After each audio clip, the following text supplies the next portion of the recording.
menonton, jangan lupa like, subscribe, dan tekan tombol lonceng. Selamat menyaksikan. Saat ini Indonesia telah melewati masa puncak kasus COVID-19. Kasus konfirmasi perawatan di rumah sakit dan kematian juga terus mengalami penurunan.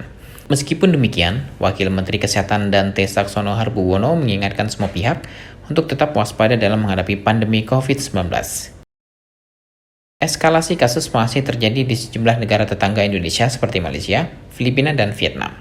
Lonjakan kasus yang juga kembali terjadi bahkan di negara yang telah memiliki capaian vaksinasi yang tinggi, seperti di Amerika Serikat yang angka vaksinasinya mencapai 52%, Inggris 63%, dan Israel 63%. Selain percepatan vaksinasi dan penerapan protokol kesehatan, Wamenkes juga menekankan pentingnya untuk tetap meningkatkan upaya deteksi guna terus menekan laju penularan COVID-19. Dante mengungkapkan saat ini positivity rate secara nasional semakin menurun dan mendekati 6,97%. Oleh sebab itu, jumlah penelusuran atau tracing yang sekarang sudah mencapai 7,98% harus ditingkatkan kembali dan diharapkan dapat mencapai rasio 10 kontak erat per kasus konfirmasi. Pada kesempatan itu, Wamenkes juga mengingatkan mengenai potensi peningkatan kasus COVID-19 seiring dengan meningkatnya mobilitas masyarakat. Oleh karena itu, implementasi PPKM level 1-4 harus tetap dilakukan. Begitu juga dengan penerapan protokol kesehatan yang didukung oleh aplikasi Peduli Lindungi. Bahwa kita sudah melewati masa puncak kasus konfirmasi, kasus perawatan di rumah sakit, dan kematian di rumah sakit untuk beberapa eskalasi beberapa waktu yang lalu. Saat ini, tetapi di negara-negara tetangga kita, eskalasi itu masih terjadi. Di Malaysia masih terjadi terus kasus eskalasi, di Filipina masih terus terjadi, di Vietnam masih terus terjadi, sedangkan kita sudah mulai menurun.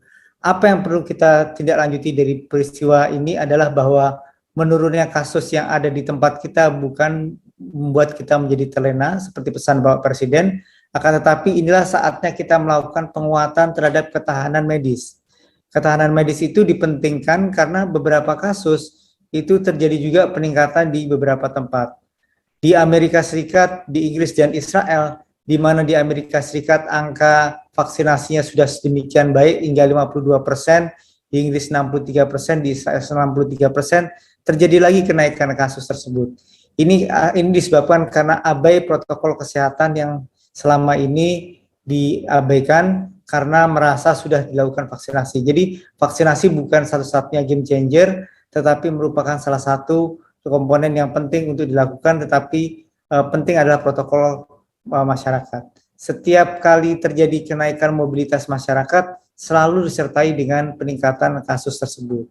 Yang harus kita hati-hati adalah peningkatan kasus akibat aktivitas yang meningkat yang mungkin akan terjadi menghadapi libur peringatan Maulid Nabi yang nanti akan ada di bulan depan. Nah, kita mesti berhati-hati karena setiap kali peningkatan mobilitas selalu disertai dengan peningkatan kasus tersebut.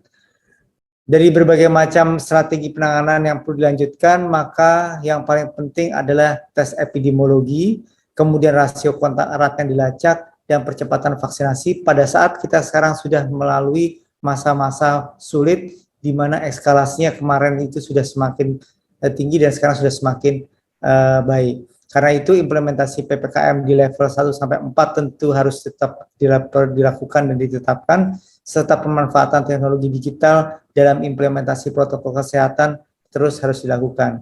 Bagaimana protokol kesehatan tersebut dilakukan dengan metode digital? Kita sudah mempunyai Peduli Lindungi. Dengan Peduli Lindungi ini masyarakat dipantau, kemudian dimitigasi, serta dievaluasi status mobilisasinya. Ada 4 kriteria hijau, kuning, merah, dan hitam. Kriteria hitam ini adalah mereka yang kasus positif dan kontak eratnya positif. Ini dilakukan evaluasi agar tidak melakukan penyebaran dan meningkatkan terjadinya kasus tersebut. Kita sudah melakukan penggunaan Peduli Lindungi ini di 6 sektor utama dan segera akan digunakan di beberapa sektor yang lainnya. Dari tadi sudah disampaikan oleh Bapak Menko, kita berhasil menjaring kira-kira kasus hitam itu sebanyak 1.625. Dari 1.625 kasus ini adalah mereka yang tidak diketahui sebelumnya atau sudah diketahui sebelumnya menderita COVID-19 atau kontak erat, tetapi mereka masih berkeliaran di jalan.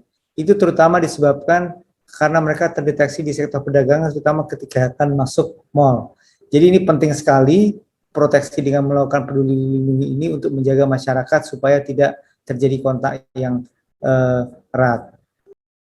Diungkapkan Dante, penggunaan peduli lindungi telah dilakukan pada 6 sektor utama dan segera akan digunakan di beberapa sektor yang lainnya. Dalam aplikasi peduli lindungi, terdapat 4 kriteria, yaitu kriteria hijau, kuning, merah, dan hitam. Kriteria hitam adalah mereka yang terkonfirmasi positif COVID-19 dan memiliki kontak erat dengan pasien COVID-19 lainnya.